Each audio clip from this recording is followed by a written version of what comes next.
Docking request accepted.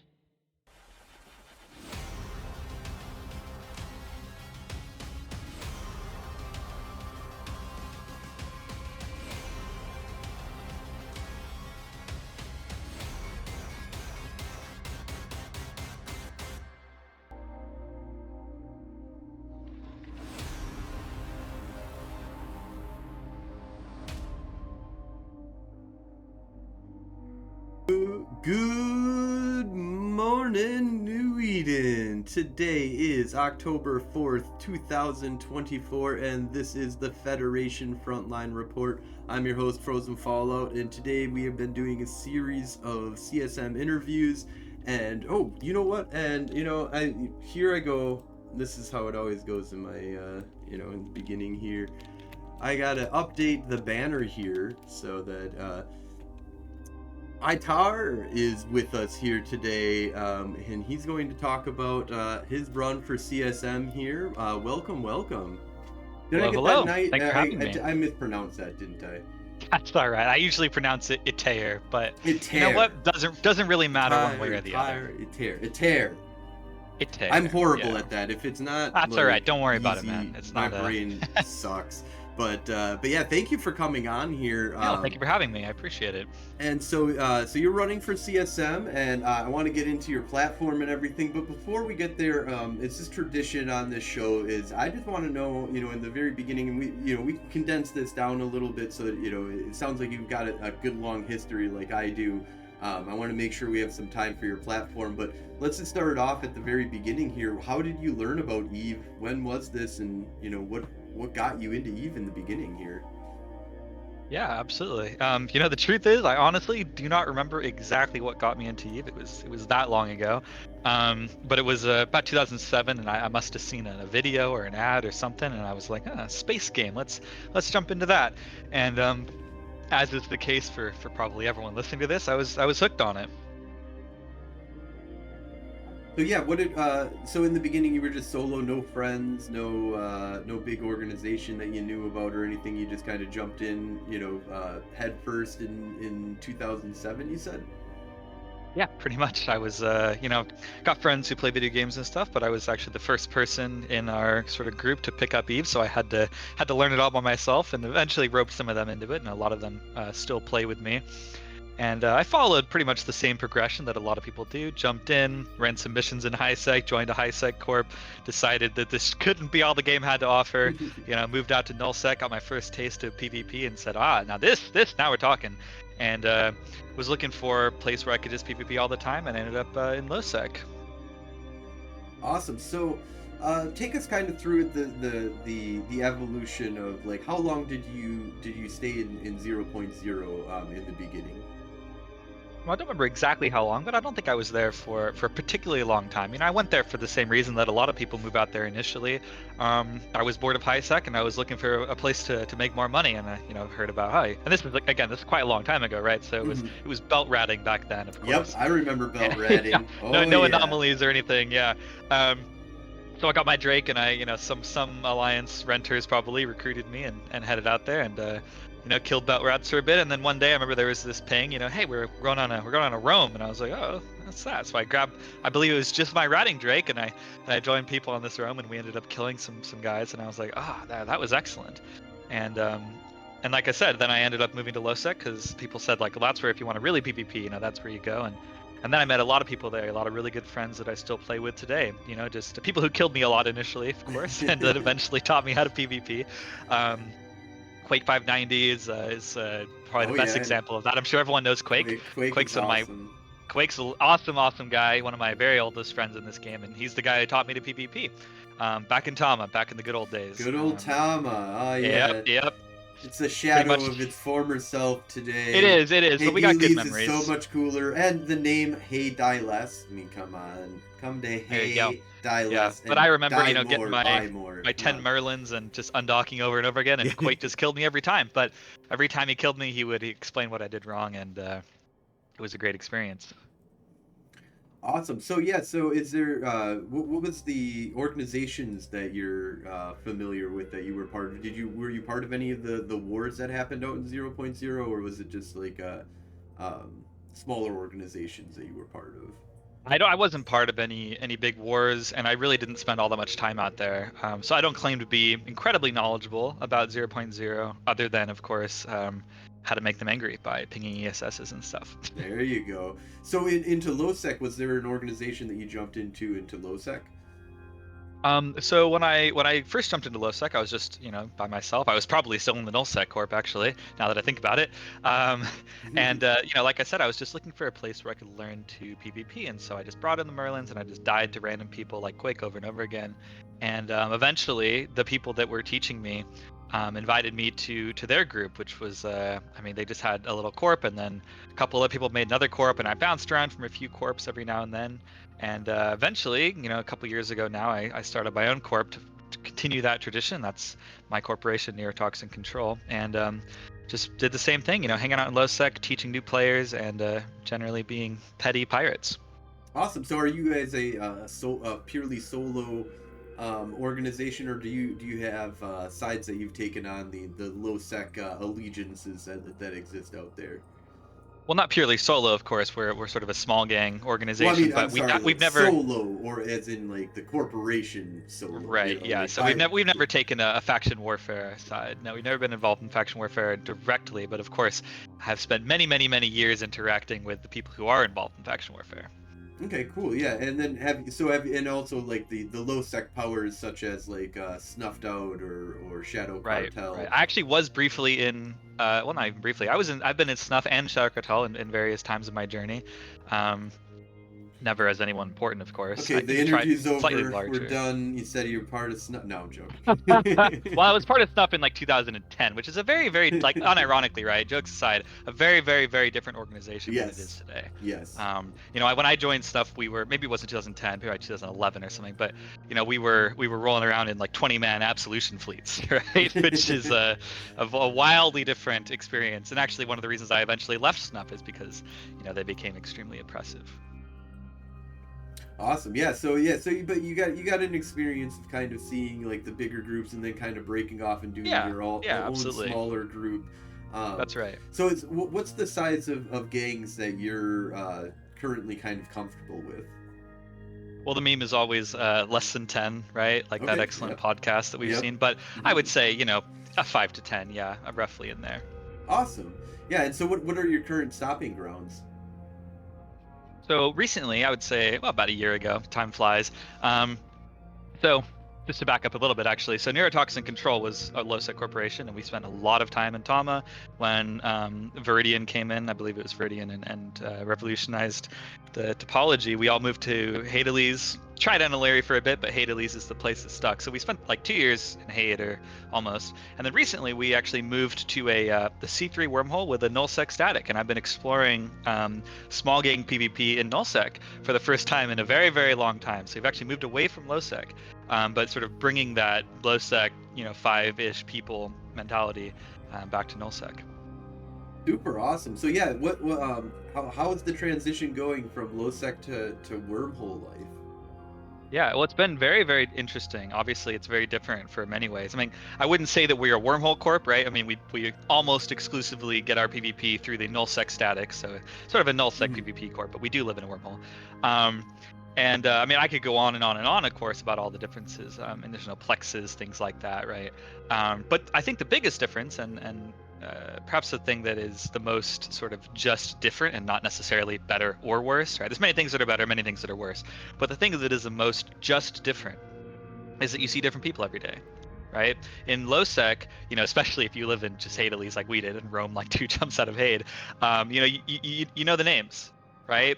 And so you see someone around, you're like, oh yeah, I remember that guy. That guy gave me a really good fight in them. I'm gonna go grab my stabber and give a number 1v1, which is great, right? But in Right. nullsec, it's obviously very different. I mean, you almost never see the same people twice. The organizations are much, much, much larger, and so they are in a sense like sort of more anonymous, but you also have less of a reputation, right? So you're like, these guys have no idea who I am, and so you get to sort of build your own reputation for that hour, just from nothing, Interesting. right? Am I going to be scary? Am I going to get a rifter? Am I going to get a marauder?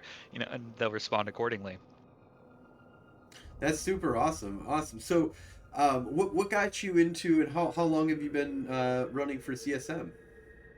Yeah, so I mean, like many people, my corp and I, we've been talking about it for ages, and I guess this year we've talking about it, and this year it finally reached that critical mass of like, hey, you should really go run for that. I'm like, oh, really? And they're like, I'll vote for you, I'll vote for you. I'm like, oh, all right, fair enough. So I'll throw my hat in the ring. Um, and so it's been on my mind for quite some time. I think anyone who's played the game as long as I have, and many, many, many people who haven't, of course, I think almost every Eve player has a lot of ideas about, how the game could be improved or how it could be run. And so it's at a certain point you just want to get out there and lobby for them. Absolutely, absolutely. So yeah, that's super cool. So what was the platform that you, or what is the platform that you are running on this year? Yeah. So I think, despite what I just said, of course, there is a really common misconception that the CSM is some sort of pseudo game developer, right? And as much as I wish this were true, it's not, right? The role of the CSM, you have very little direct influence over the direction of the game. You can just express input on opinions. And so my platform is and never will be like, I think this should be changed. I think this should be added to the game, because as much as I do have a lot of ideas and a lot of things that I really care about in the game, that's not what you get to do as CSM, right? You don't get to go to CCP and say, "Hey, add this. Hey, remove this." Right? They don't listen. Right. They don't care. We've learned this from all the CSM minutes, which I've read all the ones that are available, and of course all the various posts and interviews and Reddit AMAs that all the CSM members give. They're always saying like, "Well, we tried, but they didn't listen to us." And so I think it would be borderline disingenuous for me to say, "Well, we're gonna remove ansiblexes. We're gonna fix everything that's wrong with faction warfare," because that's not how the CSM works. But what I do think is reasonable, right, is to, like, any promise I can make, if I can actually make it as a promise, it has to be something that I can do, right? And so I posted a thread, of course, on the forums, but the biggest thing, my first point, is about communication. So I used the recent skyhook change, which I'm not Yes. sure if you play with skyhooks at all, but it's been very, very controversial, right? Oh, don't. And I Okay. was Hold on. I just gotta stop you real quick here because like I'm running two, and I just gotta say, man, this is my number one motherfucking issue right now. I'm so angry right now. yeah, yeah. And I'm very so, bitter when I'm not normally bitter. But yeah. How do you? What are your thoughts on this radical change, as well, I'll call it?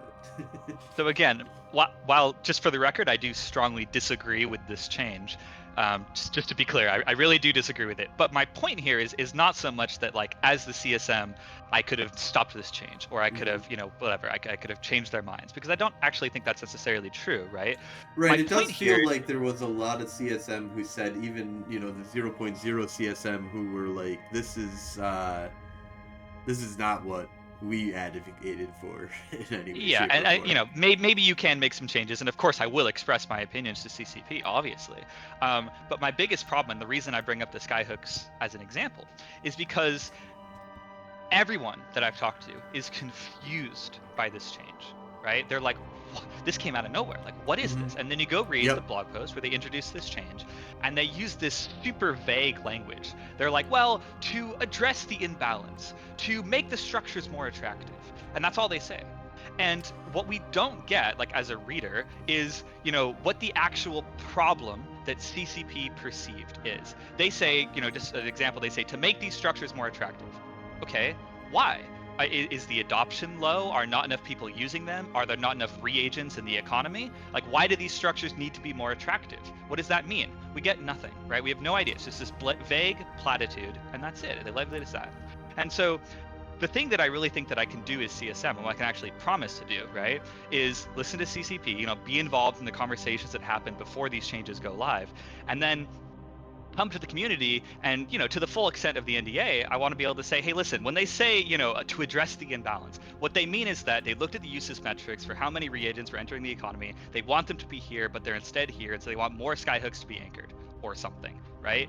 Because that's the kind of language that I'd like to see CCP use. I'd like to see, here's the problem, here's why we think this is a solution, right? Right. And the overriding point here is that the community is smart, right? The community is passionate. The community wants to be involved in the direction of this game, because a lot of Eve players spend a lot of time playing Eve and they really care about it.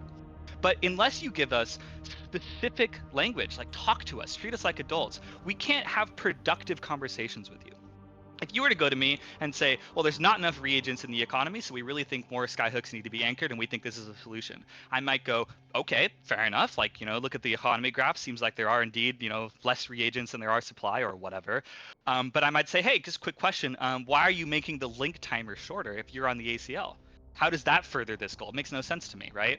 And then you can actually ask like specific questions and have an actual productive adult discussion instead of just looking at this blog post that has this, vague language and going, well, this change fucking sucks. This is where Right? I'm 100% on board with you. And I think having looked over your platform, and pretty much I had a little like look over, of course, before you came on, and I was talking to Stream about it, and I was, communication, like, oh yeah, man, like, could you just please talk to us, give us your reasons, give us your thought patterns, like, show us Exactly. your paradigm. And my Exactly. paradigm might be very different than yours. But at least now we can understand it, right? Right. We can come to some kind of level of yes, understanding, more than just knowledge, more than just like, emotional reaction. I can have an understood, I see your side, I see what you're trying to achieve. Let me tell you what I think. Yeah, and if you see that, you can actually engage with it, right? And have like an actual discussion with actual points. Here's and, why I think that this is wrong. Here's why I think this is better. Whereas what are we left with now? We're left to tell them that we don't like the change. But if we don't know their reasons for making the change, why would they, what do we have to say that they would care to listen to? So another example of how this might work is if they said, and this is just hypothetical, I'm just making this up, right? But if they said, hey, skyhooks were never intended to be small gang raiding targets. They were supposed to be like mid-scale block targets. We wanted the raids to be super infrequent but super impactful, right?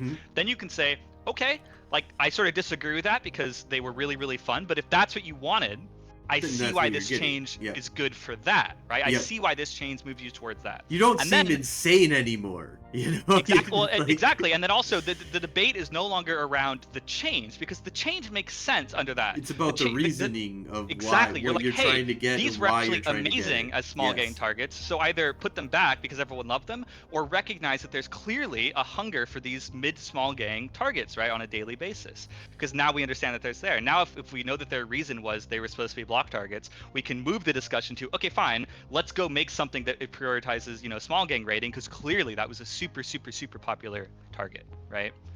But with the language we've been given, we have no idea. We have no idea why they made this change, not really, and we have no way to really engage with it. So. No, exactly. So I completely hear you there. And hey, Jambus, we're in the middle of CSM 19 interview. Itaer. Aha! I'm gonna put it in the. I'm gonna put it in the chat. Itaer. Itaer. There we go. But yeah. So communication would be just so beautiful. And that's just give us your reasoning. Let's bring the discussion about the philosophy behind what's going on rather than the just trying to just tell you that this sucks. And they used to do this, right? Like CCP have, in the past successfully made this kind of communication. Like an example that I brought up in my blog post was the surgical strike update. Yes, I saw that. It's also somewhat controversial, but that's honestly not the point, right? The point is that in that update they said, hey, we want to incentivize brawling, so we're upping the damage of close range ammo. Great, fine, awesome. Fair enough, right? Like, perfect. Now I understand what you want and why you're doing this to get it. And now I can argue about right? Fine, why brawl sucks, and why we should all be kiting. But now you're having an actual conversation as opposed to just flailing around. I'm completely agreement. Let's brawl it out. And so actually, I've kind of my CSM platform when it comes to communication, right, is I will lean on CCP as heavily as I can. Like, hey, you really need to communicate better. This is how that looks. But also, if they won't do that, then I will, right? Like, I will come into the community when there is confusion and to the fullest extent allowed by the NDA, try my best to explain the reasoning behind this.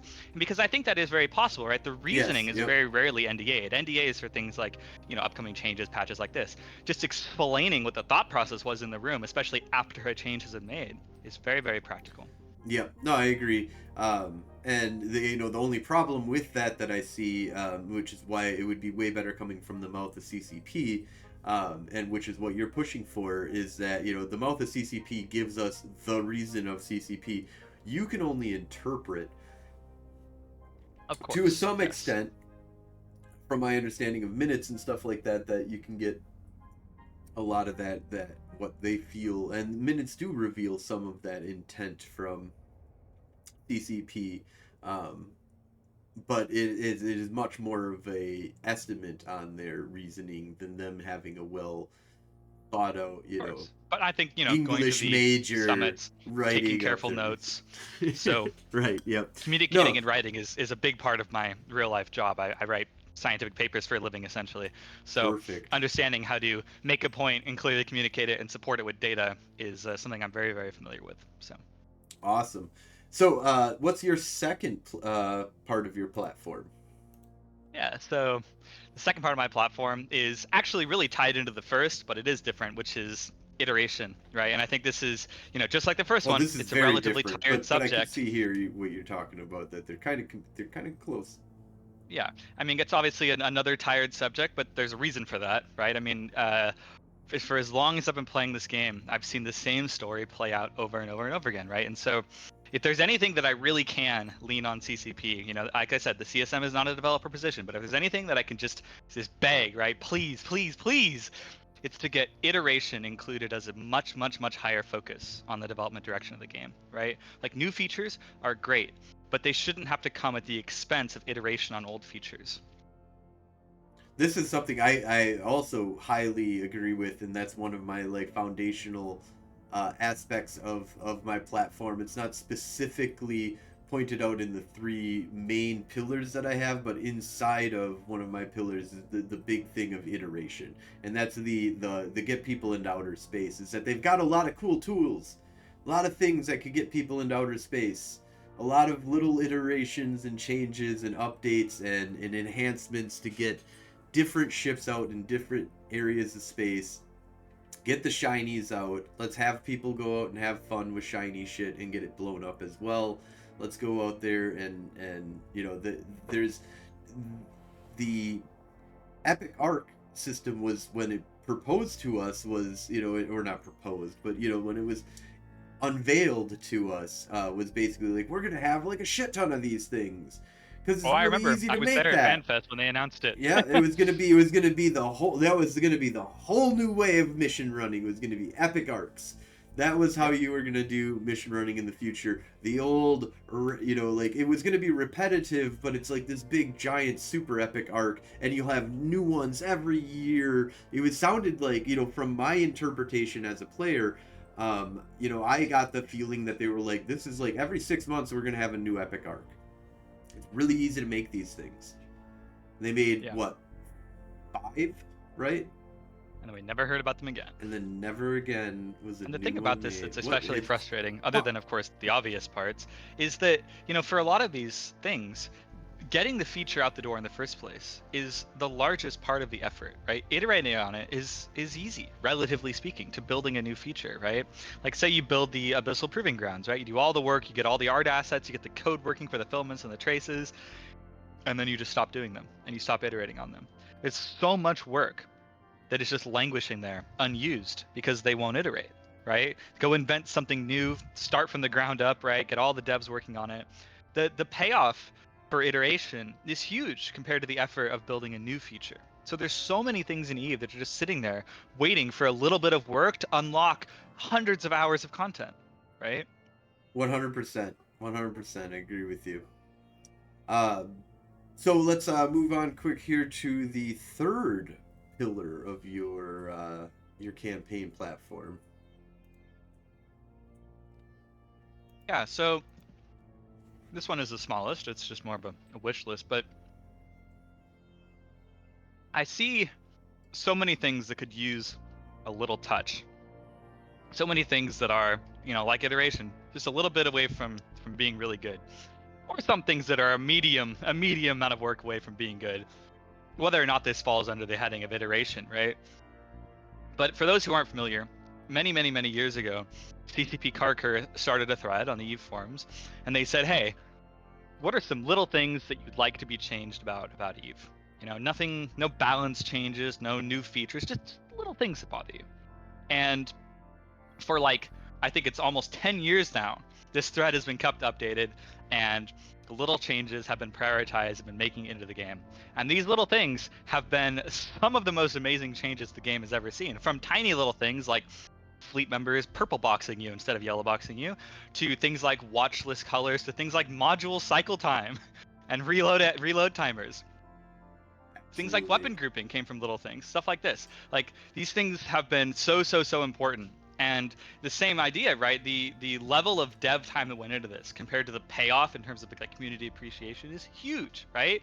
Like, how long did it take someone to code up module cycle timers compared to like the entire implementation of like skyhooks, right? It's got to be like 100th or less. And yet those changes are probably equally impactful, if not more, right? Right. If not skewed onto the level of cycle times. And so there's like two levels of aspiration here. Number one, I would just like to see and to lobby for CCP to commit to keep doing this, right? This thing hasn't died necessarily. I think the last Little Things update was a bit more than a year ago, so we're not like completely. It's not too bad for a video game. It's not too bad, exactly. So I don't think it's dead and gone. I really hope it's not. I hope to see more. And what I want to see is CCP commit to that and say, yes, we understand how important this is. We're going to keep doing it. But as a slightly higher level of aspiration, something that I really would like to lean on CCP to do, is I would love to see a system where players can vote on these little things, because CCP clearly is strapped for dev time, right? I mean, a lot of the things we've talked about, a lot of the complaints people have, they answer with, well, we just don't have the manpower to do it. Okay, fair enough. Like, I'm not, in their company's finances or anything. I'll take their word for it.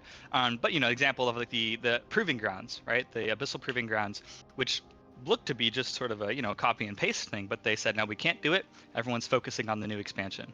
Okay, clearly not a lot of people to go around. But these things are still important. People still really appreciate them, and like I said, it's a really great payoff in terms of dev time. And so one thing that I think would be really cool, borrowing from some other games, there's a system in a game called Old School RuneScape, which I think a lot of people are familiar with, where the players actually go to the polls and they vote on what features they'd like to see added to the game. And while I don't think that this has a place for the overall development of EVE Online, I think we should leave this as CCP for things that aren't new features or like balance changes, right? For little things, UI tweaks, quality of life changes. I think that having the players vote on the priority that these should be developed could be really positive, right? We all get together and we say, hey, I'd really like you to add, say there weren't module cycle timers, right? We really want you to add cycle timers to modules. And then that's number one on the list, and someone goes in and does it, right? This is first of all, it's great. Get the quality of life changes that people actually want into the game, but it's also a very positive interaction where the community says, hey, we need this, and it gets done, right? Mm-hmm. And so this is a sort of low-hanging fruit thing where a relatively small amount of effort can pay huge dividends in both the quality of the gameplay and the quality of relations with the community. No, I completely agree with that. That's something that like I said before, when I was reading through your thing, I'm like, yep, all right, cool.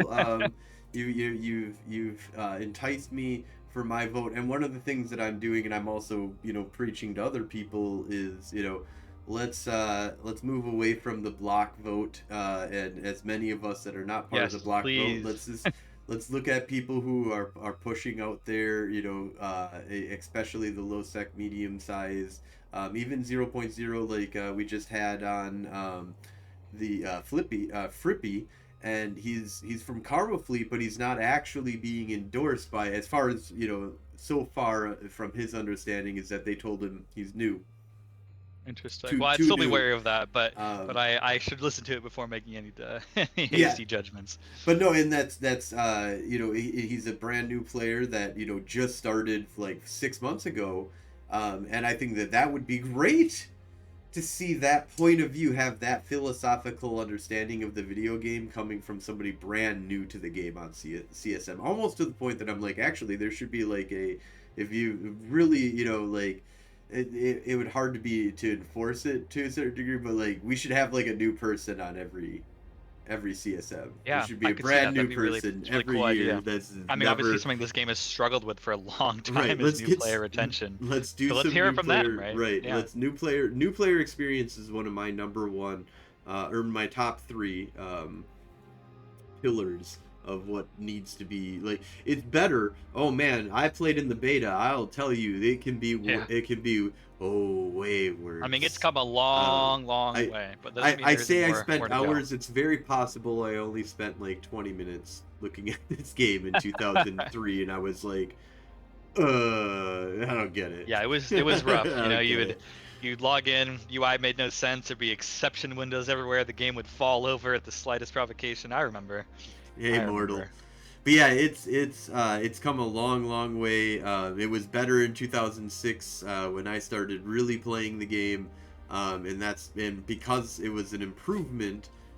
It was much more, and I had tried multiple times, and my friends had been playing for a year and had gotten over the hurdle of understanding the basic nuances of the game that I was able to get in. And I'm this is one thing that I'm kind of interested in hearing from some people though is, and I've been kind of throwing this out there a little bit in my interviews, but like I don't understand, why is there an epic story at the beginning of the epic arc or the new player experience?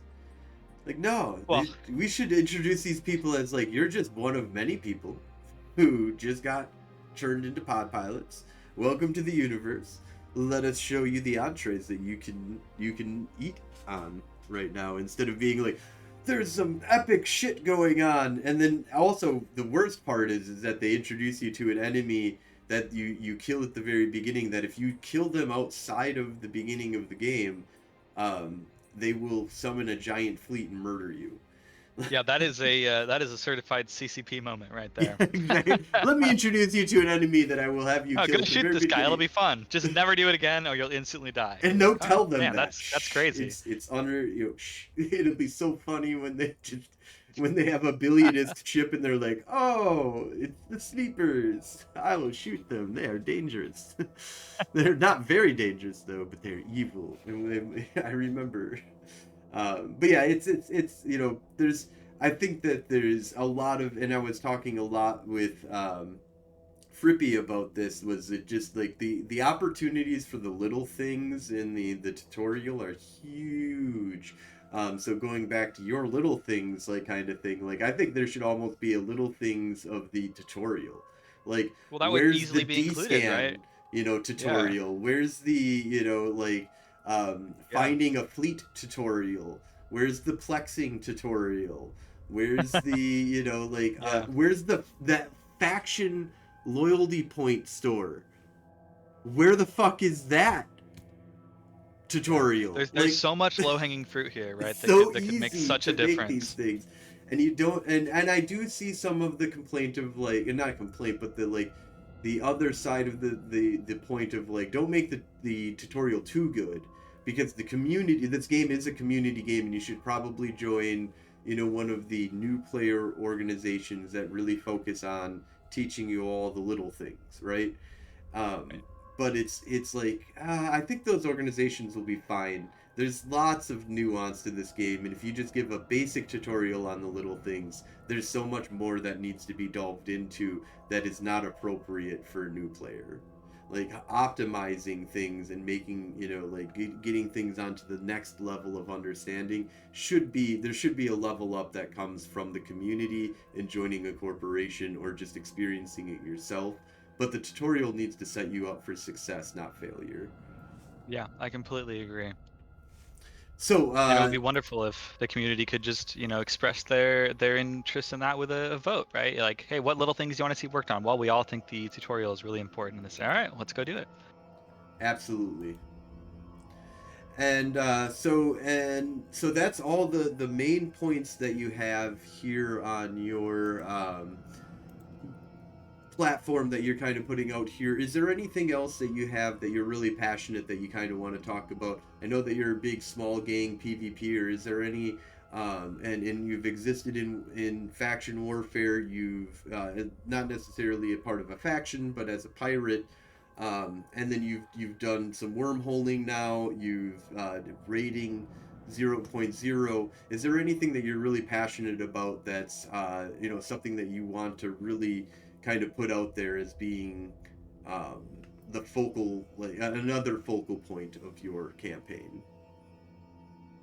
Well, I think I've pretty much covered the things that I think are achievable for a CSM. If you want to talk about, what I think should be changed about the game, or what I would add and stuff, we could go on and on about this. Like I said, I think all EVE players have this essentially endless wellspring of potential game design changes in their hearts because we all care about this game so much, right? But, I think for me, the biggest thing really just is the communication, right? If they're going to make these changes, we need to understand why, because they need to listen to us, right? We can have amazing feedback. People in this community are really smart, really invested, right? And if you give them your reasons, I think that CSP would be surprised by how productive the conversations can be, right?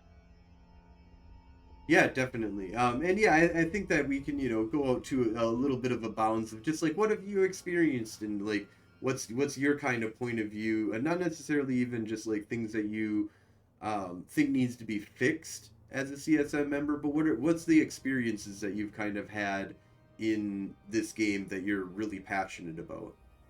Yeah, well, like you said, I love small gang stuff. Been involved in it for a very, very long time. And I've touched on wormholes quite a bit. Like I said, I don't consider myself necessarily a wormhole CSM candidate, but I've been involved with the wormholes for a long time. And a lot of my very close friends in my corp have been involved in wormholes much, much, much more than I have. I got ex Hard Knocks, ex Laserhawks in this corp with me, people who know a lot about wormholes. Um, and it actually still touches on the communication thing. But what I've seen a lot, not just in wormholes, but in the whole game, what I've seen a lot is, CCP will make a change and they don't consider the consequences and they don't listen to the community and they push it through, right? You remember, of course, when they messed around with Hicks and people could no longer roll crit wormholes and they had to add a brand new Yep. module to the game afterwards, right? Because everyone said, hey, this is going to break wormholes, and they just didn't listen. Or another excellent example, and obviously this is not my area of expertise, but it's so clear even to me, is back when Aegis Solve was introduced, right, quite some time ago. Everyone said, when it was on Sissy, I remember we were all on Sissy, we were testing this, and people were saying, wow, if you allow the Entosis module to be on an interceptor, it is going to be super oppressive, Yes. right? Yep. People will just be in 7 km/s interceptors buzzing around, Entosising everything. And CCP did not reply to that feedback on the feedback threads. They didn't say anything. They pushed it live. And then 2 months later, they said, wow, these things are crazy. We better remove that from scepters. And everyone's like, yeah, we know, bro. We've been saying this for ages, right? And so it's just this lack of respect for community feedback. When again, these people are really smart. They care about the game. They may know the game better than many of the devs, right? People have been playing this game for 20 plus years. They really, really get it.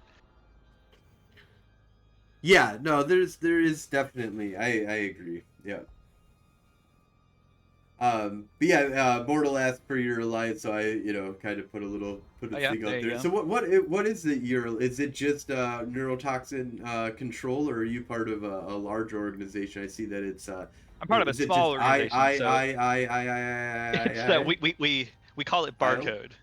barcode. Ooh, I Yeah. like So that. Okay, yeah, yeah. yeah. So I'm the CEO of Neurotoxin Control, which, as I've said, is a sort of small gang, group of friends doing PvP. We never have more than like 10 guys in a fleet at most.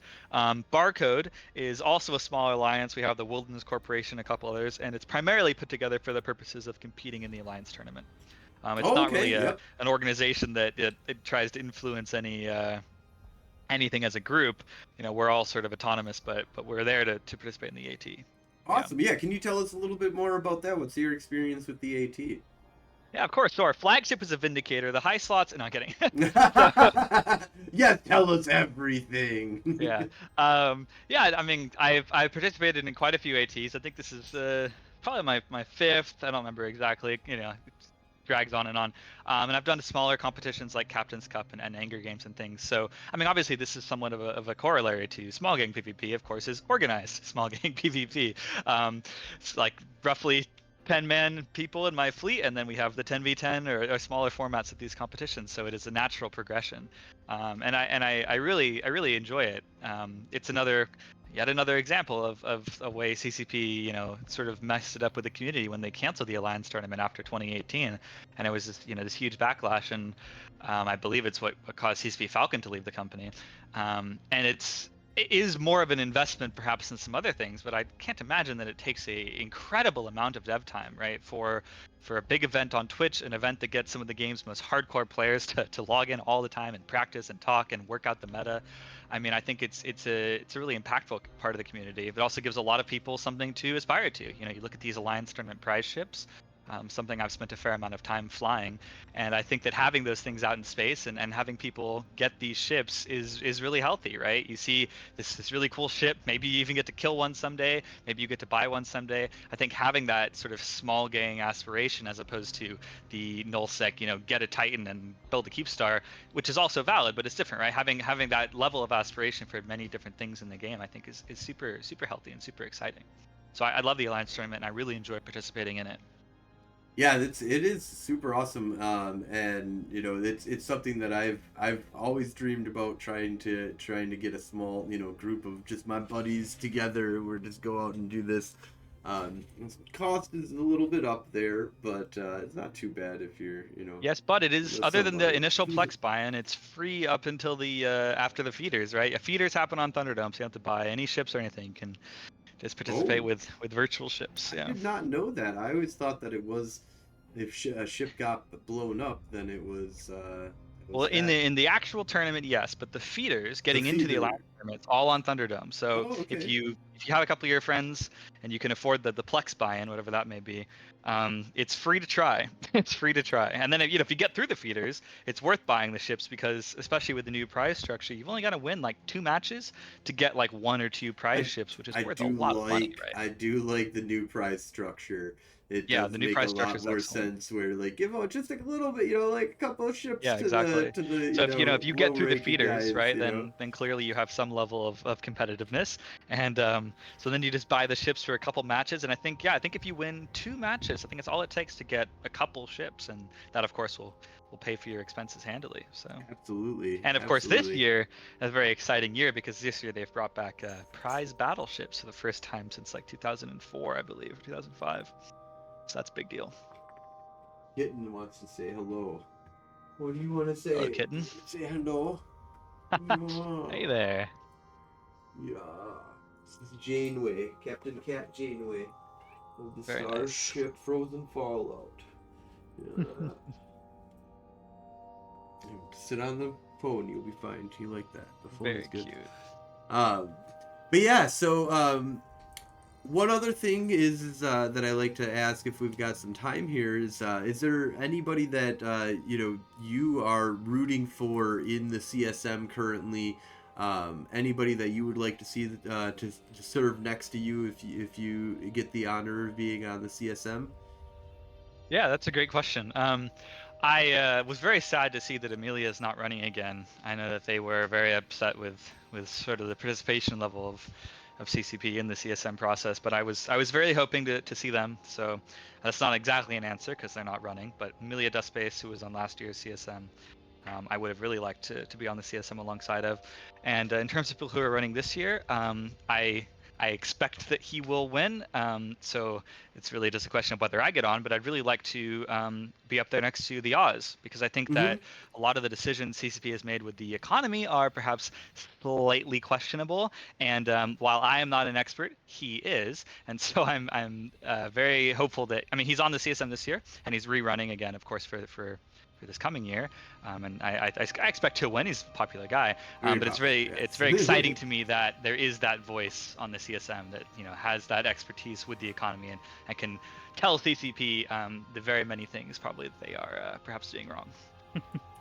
No, absolutely. Yeah, I like Oz a lot. I believe that Declarations of War this Sunday, we're doing a recording that possibly might have the Oz on it, so that'll be super Excellent. awesome Well, to that's talk to great. him about Very cool. CSM stuff. So, um, let's see here. This is one that's kind of interesting. There is like about a 20-hour commitment, right, of to CSM every week. Um, how are you going to kind of balance that with real life and the tournament and everything else that comes with being an EVE Online player, especially somebody that runs a corporation? Well, my corporation is mostly autonomous because they're all just small gangers, so they can go get fights on their own. And the Alliance tournament will be over by the time the CSM obligations begin, so that will be nice. But in a general sense, what I do in real life is I'm a PhD student, which means I have a lot of practice, doing a lot of work in a very short amount of time, and making deadlines flexible, and working at odd hours. And so I don't think I'm going to have any problem fitting the time in there and making it work. I've got a lot of practice with that. Awesome. So, and then you're not worried about having to commit 20 hours. Doesn't sound like something that would be a problem in your real life structure. So well, that's I cool. spend a fair amount of time playing EVE anyway. So yeah, just combined it together. EVE is also just a big chat room sometimes, exactly. So it's like, well, exactly. I just have another chat room that's a little bit more, we're all on Discord anyways, right? That it's got a bunch of chatter anyways. Yeah. So I don't think it'll be a problem. I'm here, I'm at my desk all the time, I'm logged into EVE practically 24/7 it feels like. So I don't anticipate any problems with the time commitment. And I'm lucky, like I said, I have a very flexible job. So, I don't have to go to the office 8 hours a day and come back to a bunch of DMs. I'm just here.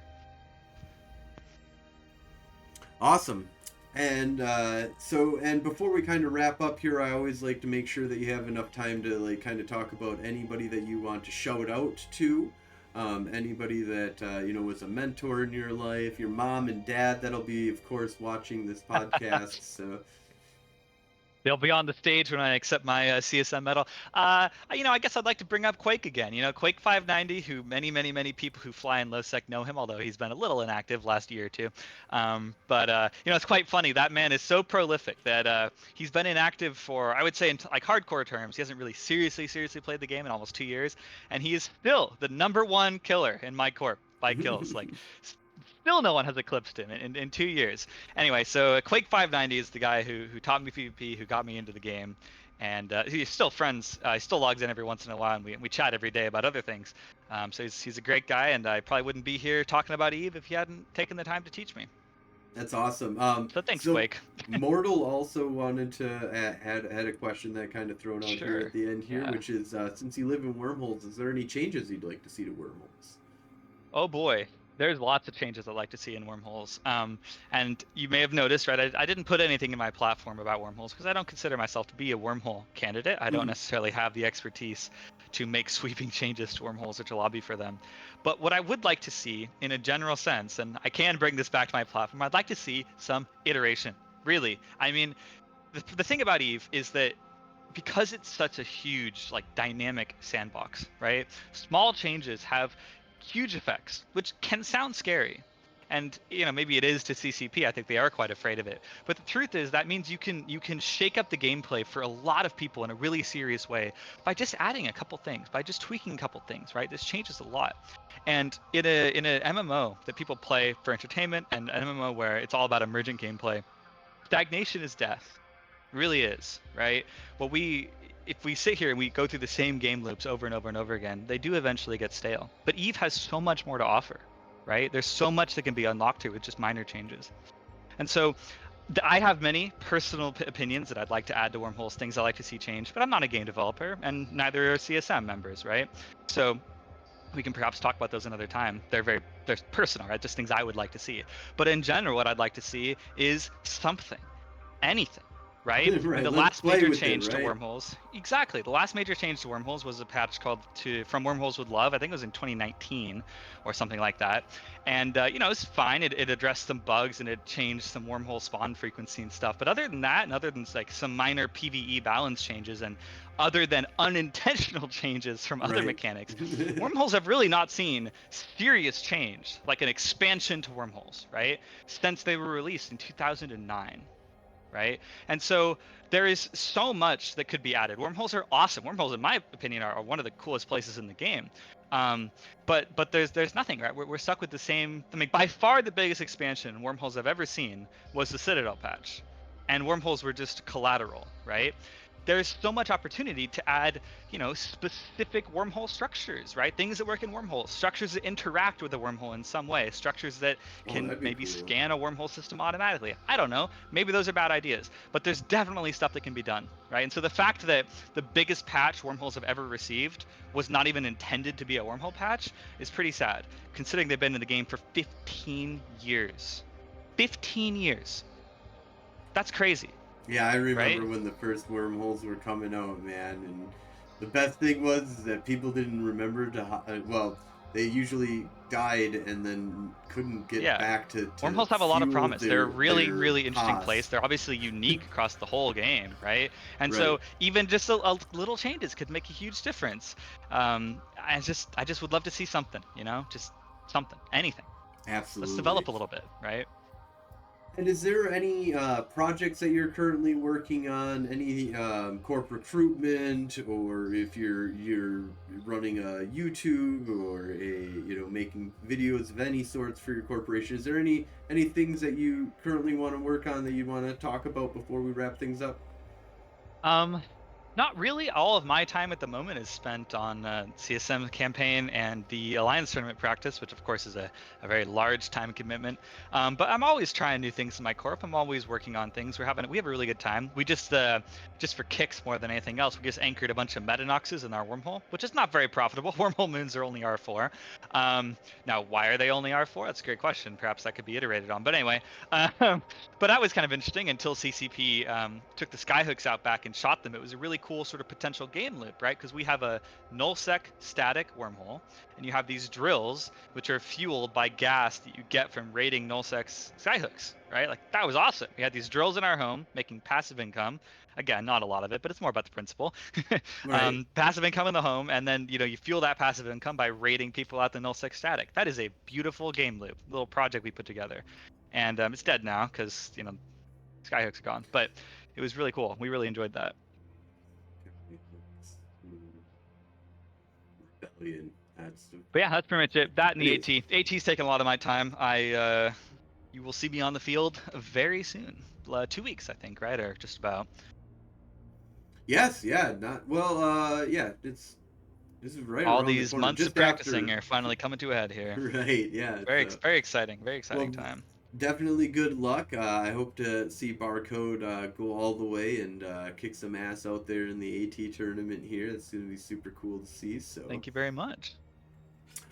I'm looking awesome. forward to it. Well, I think we'll go ahead and wrap things on up here. Thank you so much for coming on. And hopefully, if you ever want to come down and hang out in Hey Die Less again and either, fight me or hang out with me or third party or, do anything, in game, come over to Hey Dealies, stream snipe me, but just be friendly about it. And, let's have some fun out there in the galaxy. I hope to see you around. And I hope to, someday, maybe you get, very hopefully you get onto the CSM, and then I bring you back on here and we can talk about what it's like to be on the CSM. So Sounds great, man. Well, thanks for having me on. I really appreciate it, and have a great day. awesome. Well, thank you all also for who are tuning in, listening, watching, and have a great day. See you guys.